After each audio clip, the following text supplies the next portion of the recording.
Alright, it is raining outside today, so I can't be doing any field work. I was spraying manure for a neighbor yesterday. They got a horse farm, and they're paying me to come spread their manure because they don't want to mess with it. And for several years I've had this new idea manure spreader, and to adjust the chain speed, it's got this rope. You're supposed to be able to just pull on the rope, and it moves this lever, which moves a thing in the back there on the drive that looks, it's like a ratcheting system to how fast the chain moves. Now naturally that doesn't work very well, wasn't a very good idea. So today I'm going to take down here, and I got a little cylinder I'm going to take and weld a piece onto here to make a bracket and come up and hook right here to move the lever back and forth so that I don't have to mess with the rope, and then I can adjust the speed on the go and do a better job of spreading the manure out. First thing I had to do is I got this little cylinder off a 9700 we had, a parts machine. It's used to adjust the rotor speed. There's a variable speed rotor in it. I thought that'd be a nice little size cylinder to move that rod back and forth, but naturally it leaked, and so went and polished the rod up, and got some new seals for it here from the local hydraulic shop. Now I'm going to go ahead and rebuild the cylinder, and then I'll see what I can do about a bracket to put it on there. And just a tip in rebuilding cylinders for those of you that have maybe never rebuilt a cylinder or haven't had much experience. If you take them apart, they'll generally have 2 or 3 rings, depending on if it's a one-way cylinder or a two-way cylinder, meaning it pushes and pulls. This one is just a one-way, it just pushes, so I'm going to have to put a spring on it to pull it back. But they always got a little what they call a square cut O-ring here, or a backup ring, and then the regular O-ring. The square cut O-ring always goes away from the pressure, so obviously the pressure is going to be back here in the bore, the cylinder housing, and the tube, and then the backup ring, and this is the outside. So we put the O-ring in first, and then put the back, or sometimes it works better to put the backup ring in, then put the O-ring in. But the backup ring always needs to be away from pressure. Or if you happen to have a two-way cylinder, you would have a backup ring and then the O-ring and another backup ring on the other side. Alright, now you can see I got backup ring, and then the O-ring in there. Got that, and I'm ready to put the dust seal in now. And you'll notice on the dust seal, most instinct, and I've done it too, put the seal in backwards. You want to put it like that to where the lip is on the inside to hold the oil in, but that's what the O-ring's for. So you need to turn them around so that the lip is to the outside, so it looks like it seals in backwards to put it in, so you can keep the dust out, is what we're trying to accomplish here. Alright, I also like to go ahead and take the little can and coat the O-rings once I've got everything in there, just so that it slides together easier and to avoid the chance of cutting the O-ring as you put the cylinder in, or put the piston in. And you'll notice there's no end cap or anything on here. On this particular type of cylinder, it's got this little snap ring there that will fit up into that groove right there, that second groove, and put it in there and shove it in. And then once you got it in, you can go ahead, and it's kind of tricky. You take the O-ring pick and you'll reach down through the oil hole and roll it up into that groove, and then that'll snap in, and it'll allow it not to pull out or push out of the end then. Alrighty, now I've got the snap ring in there. As you can see, it's up on the groove right there. Then there's the flashlight and the phone in there. See it right there in that groove, and go ahead and test to see if it's in there by trying to pull the cylinder out. You'll notice it does not come out now. The snap ring's in there. So I think this cylinder, put that fitting back, the oil fitting back in, and it is rebuilt now and ready to be ready to make a bracket now to put it on the manure spreader. Alrighty, I got my cylinder rebuilt. Drilled a hole in that piece of metal there. It runs up to control the speed. I took the little clip off so it didn't catch anymore. It is spring loaded to pull it back that way.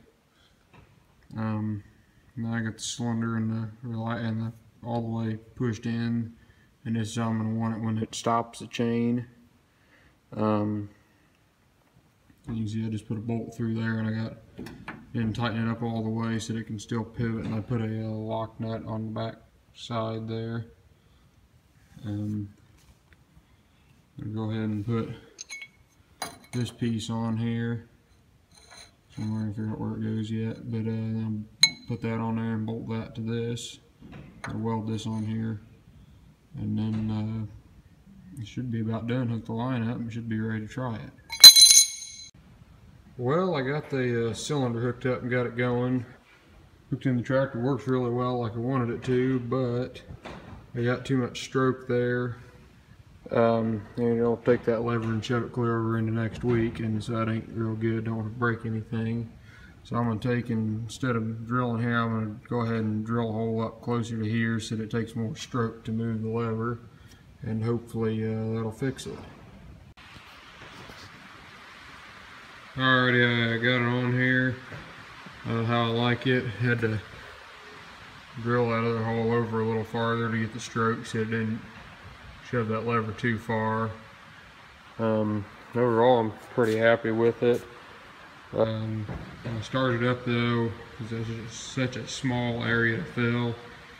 It shoots that thing over there pretty darn quick, and I think I'm gonna have to put an orifice in the line, but I don't have one here, so I'm probably gonna have to do that at a later date.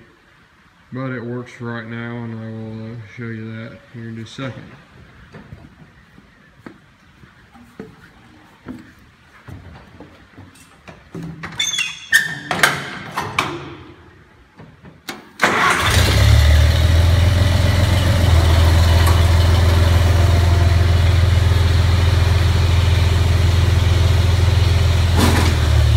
That's idling, and you can see how fast it moves over right there. So you can just imagine what it does when it's wide open.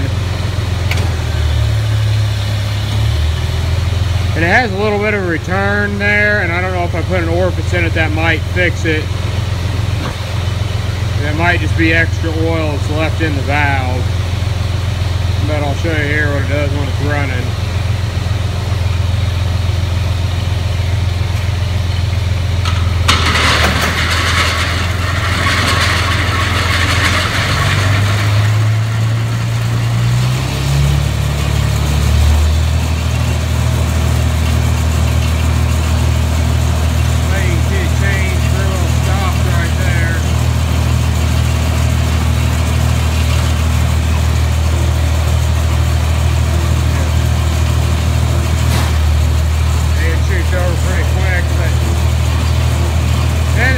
Starts moving there, which is what I wanted, so at least I can do it for the tractor seat now.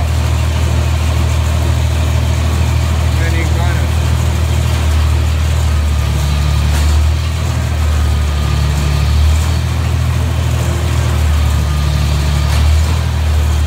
see when it gets revved up, it kind of returns there a little bit.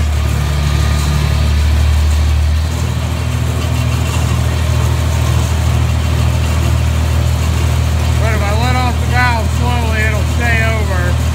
So I got a little more hydraulic work to do, but at least the spread tomorrow and stuff, it'll work pretty good. Alright, we're back working on the manure spreader here. To get it to slow down, instead of putting an orifice in it, what I decided to do, I took the fitting out of the cylinder where the line hooks up to it, and I'm just going to braze that shut, and I'm going to drill a little 1/16 inch hole in it and see if that slows the oil down enough.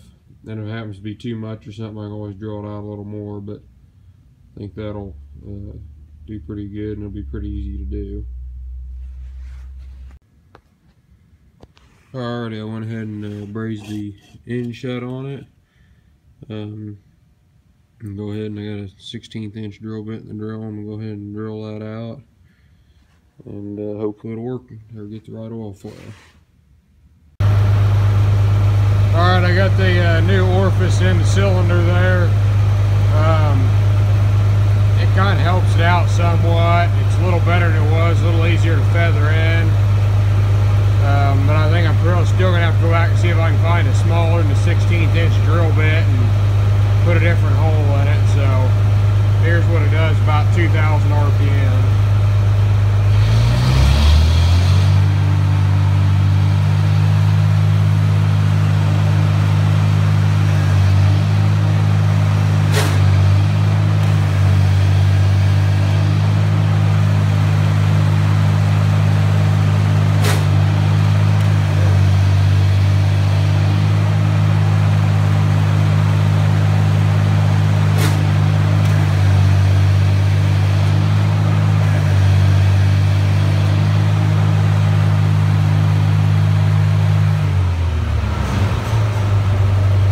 As far as the going faster, it's still about the same, but as far as the return's slower, so I think it'll be a little easier to control, and I can feather it better. But if I make another one, I'll put another video up and see what it does on the smaller, if I get a smaller orifice for it. Thanks for watching.